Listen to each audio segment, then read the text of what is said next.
سجدے کا کیا فائدہ ہے؟ جب انسان سجدہ کرتا ہے 96 مرتبہ ہر روز آپ اللہ کی بارگاہ میں جب سجدہ کرتے ہیں تو آپ کے دماغ میں جب دوران خون کا اضافہ ہوتا ہے، جب بلڈ سرکولیشن کا اضافہ ہوتا ہے تو سائنسائٹس جیسی بیماریوں کا یہ مقابلہ کرتا ہے۔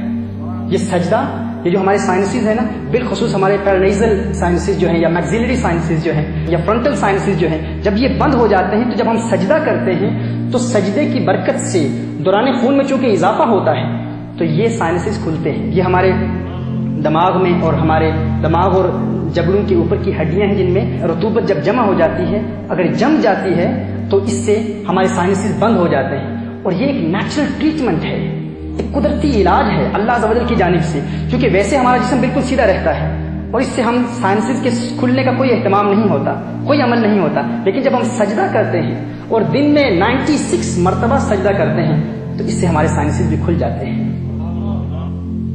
یعنی یہ اللہ عز و جل کی جانب سے یہ علاج ہے۔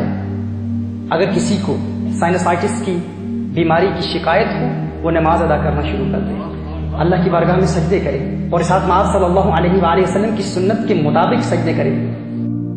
اب غور کریں کہ یہ ڈاکٹرز ہیں آپ کو جو دوا دیتے ہیں ناک کے بند نزلے کے علاج کے لیے، تو وہ کیا کہتے ہیں، کس ترتیب سے کہتے ہیں کہ کیسے دوا ڈالنی ہے؟ وہ کہتے ہیں اپنے سر کو جھکا کر۔ کیوں؟ کیونکہ سر کو جھکانے سے دوران خون کا اضافہ ہوتا ہے، بلڈ سرکولیشن کا اضافہ ہوتا ہے، جس سے سائنسز کھل جاتے ہیں۔ تو دیکھیے فائبروسائٹس کا علاج اور سائنسائٹس کا علاج اسی سجدے میں ہے۔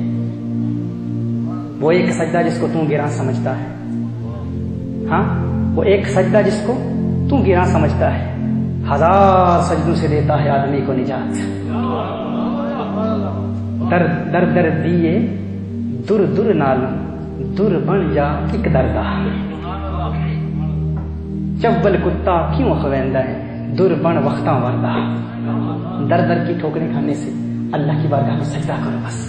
یہ سجدہ، یہ عبادت، یہ نماز ہر بیماری کا علاج ہے۔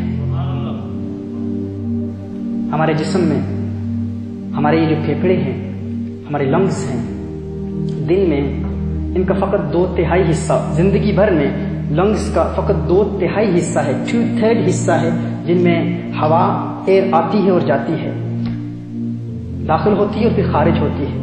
یعنی 1/3 حصہ جو اس کا باقی 1/3 حصہ ہے، اس میں جو ایئر داخل ہوتی ہے وہ وہیں رکی رہتی ہے، وہ خارج نہیں ہوتی۔